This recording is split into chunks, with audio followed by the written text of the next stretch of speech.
Les dotations de l'État aux collectivités locales sont en baisse. Conséquence, nos impôts locaux, eux, repartent à la hausse. L'État est-il en train d'asphyxier les communes et leurs habitants? C'est la question qui fâche de 7h15 sur Europe 1. Et pour y répondre, je reçois Stéphane Baudet. Bonjour. Bonjour. Vous êtes maire UMP de Courcouronnes dans l'Essonne et aussi président de l'Association des maires de l'Île-de-France. Alors vous êtes un maire en colère. Vous avez co-signé l'appel « J'aime ma ville, maire en colère ». Qu'est-ce que vous reprochez à l'État? Qu'est-ce qui nourrit votre colère aujourd'hui? Le fait qu'on nous baisse les dotations de façon déraisonnée, trop vite et trop. Les 3 milliards 650 millions cette année. Oui, c'est ça. Globalement, ça va aller de 50 à 60% de baisse des dotations de l'État direct dans les 3 ans qui viennent, avec d'ailleurs un effet démultiplicateur pour les communes, puisque comme nous sommes la plus petite des strates, il faut savoir que quand vous baissez les dotations de toutes les collectivités, régions, départements, agglos et villes, la région elle fait des économies, donc elle donne moins aux départements, à l'agglo et aux villes. Le département fait des économies, donne moins à l'agglo et aux villes. Et donc à la fin, tout le monde doit faire des économies. Tout le monde fait des économies, mais pour que vous ayez un exemple très précis, quand l'État baisse sa dotation à Courcouronnes de 400 000 € cette année, la baisse réelle cumulée par les économies générées à la région, au département et à l'agglo est d'1 million d'euros. Donc la dotation ça veut dire baisse quoi trop dans fort. Le quotidien des habitants, par exemple? Qu'est-ce que ça ça change?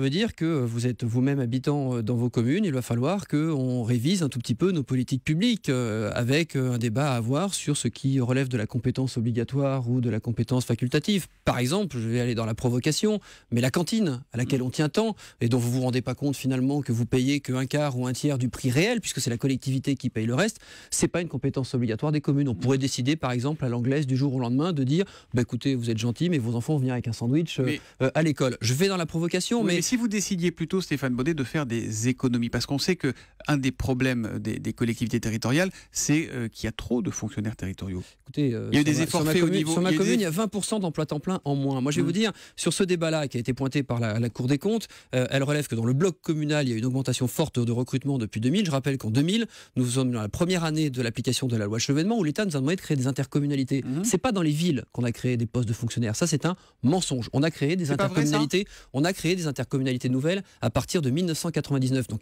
allez regarder dans votre ville si vous avez une explosion de fonctionnaires et posez-vous la question en tant que concitoyen, quel est le service public dans votre propre commune que vous êtes prêt à voir céder? Je vais vous dire, j'ai arrêté les décorations de Noël il y a 5 ans. C'est le sujet sur lequel les habitants me disputent le plus. Ce qui montre d'ailleurs le décalage entre la réalité des économies que moi je dois faire et la capacité d'acceptation des réels des habitants. Est-ce que vous êtes capable de me dire, le trottoir qui est abîmé devant chez vous, finalement, je vais le réparer dans 3, 4 ou 5 ans? Non. Donc, dans la réalité aujourd'hui, nous, on gère le quotidien des habitants. Et quand on a 60% de dotation en moins en quelques années, très globalement, on ne sait pas faire. Mais est-ce que ça veut dire, très concrètement, que les impôts locaux vont augmenter partout, presque, comme à Toulouse, Lille, Bordeaux, Strasbourg, Marseille? On en parlait. Est-ce que vous n'êtes pas en train de nous préparer à ça, en fait? C'est une des populations. D'abord, c'est pas nous qui vous préparons à ça. Je pense que très clairement, quand l'État a 2100 milliards de dettes, et que les dettes des collectivités ne représentent que 9% de cette dette, alors qu'on nous propose à nous de faire l'effort sur 25%, c'est plutôt l'État qui reporte sur nous la responsabilité de créer des impôts locaux pour ne pas le faire lui-même. Oui, mais je pense que d'abord, c'est ça la réalité.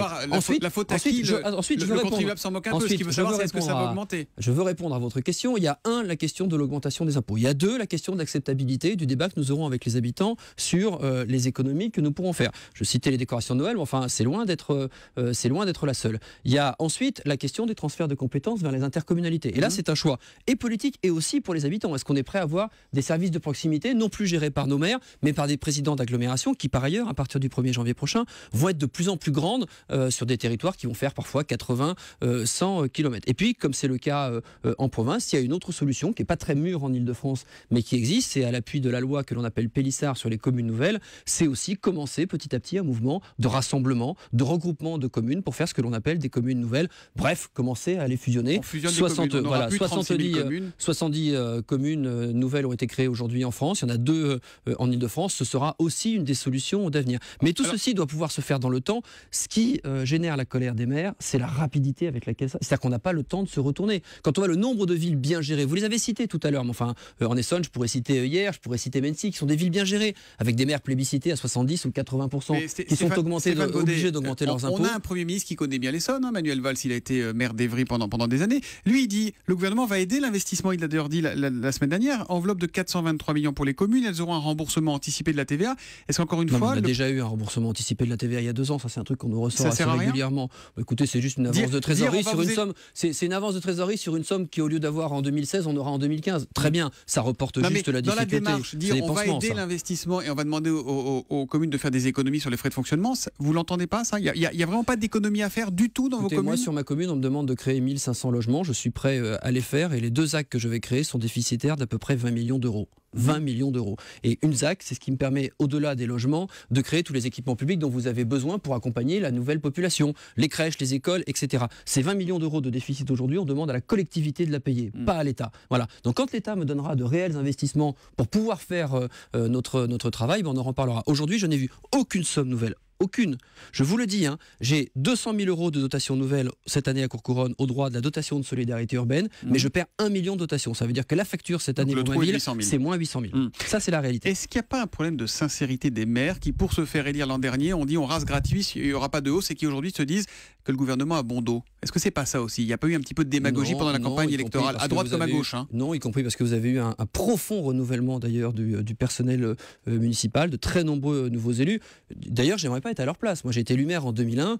Très clairement, être maire en 2014-2015, ça n'a plus rien à voir en termes de moyens, de capacité d'action, de relation à son intercommunalité avec ce qu'on faisait il y a 10 ou 15 ans. Je pense qu'ils font malheureusement comme ils peuvent. Il faut quand même être conscient qu'ils ont été élus aussi sur des programmes électoraux, que dans ce mandat où tout va changer pour eux, leur représentation dans les intercommunalités, leur baisse de dotation, ils ne vont même pas avoir les moyens de faire ce pourquoi ils ont été élus. Et évidemment, comme d'habitude, on renverra ça à la responsabilité des politiques. Dernière question, Stéphane Baudet, vous verrez Emmanuel Valls tout à l'heure, puisqu'il viendra au salon de l'association des maires de l'Île-de-France, dont vous êtes le président. Vous allez lui réserver un accueil musclé, vous avez prévu quelque chose?